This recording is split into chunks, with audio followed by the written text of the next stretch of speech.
Bonsoir à tous, j'espère que vous allez bien. Je vous fais une mini vidéo en BIOC pour que vous soyez clairs sur les notions de signaux d'adressage. C'est une notion vraiment de base, mais que je veux que tout le monde soit clair.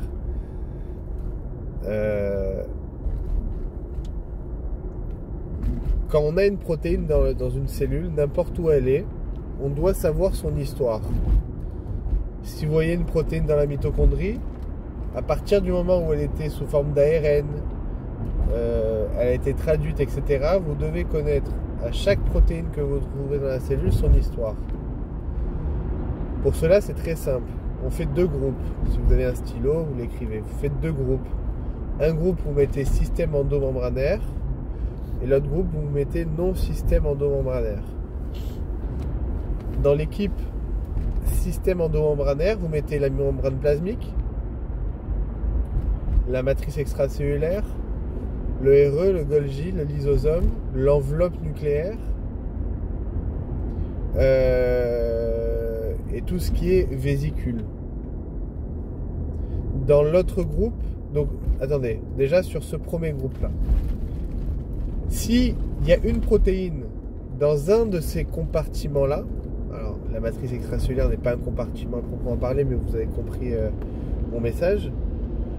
Si on a une protéine qui est dans un de ces compartiments, dans un de ces endroits, alors elles ont eu exactement la même origine. C'est quoi la même origine?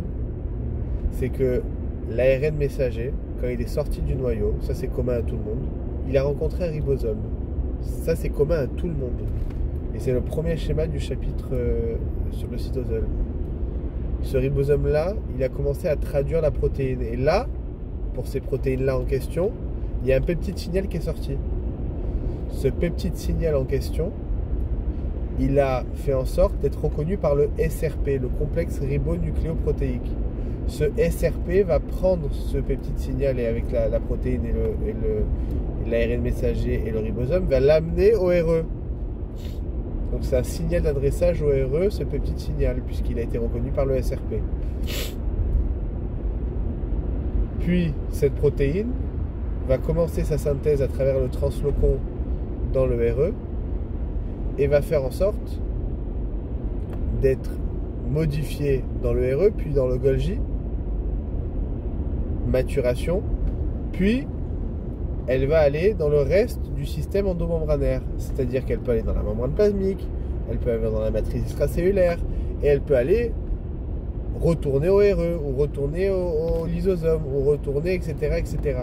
Elle est dans ce clan-là. Et ça, c'est ce qu'on appelle le flux vectoriel membranaire et permanent. Donc, quand il y a une protéine dans un de ces compartiments-là, vous connaissez son histoire. SRP, peptide signal, flux vectoriel membranaire et permanent, est passé par le RE, est passé par le Golgi, et ribosome associé au RE. L'autre clan, vous mettez mitochondrie, peroxysome, cytosol, noyau, c'est-à-dire nucléoplasme, et tout ce qui est cytosquelette. Et là, c'est la même histoire, sauf qu'il n'y a pas de peptide signal qui est apparu.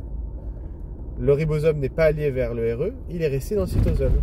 Et après, il peut avoir des signaux spécifiques qui peuvent se mettre, évidemment, pour aller vers la mitochondrie, pour aller vers le RE, pour aller vers la mitochondrie, vers le peroxysome, vers le noyau, etc. Mais en aucun cas, je dis bien en aucun cas, ça peut aller vers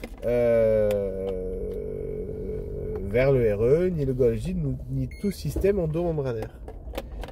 Et donc cette protéine-là n'est pas passée par le flux vectoriel membranaire et permanent, elle a été synthétisée à partir de ribosome cytosolique, n'est jamais passée par le Golgi, etc., etc. Ça fait partie du clan du non-système endomembranaire. Voilà, j'espère que c'est clair, donc n'hésitez pas si vous avez des questions.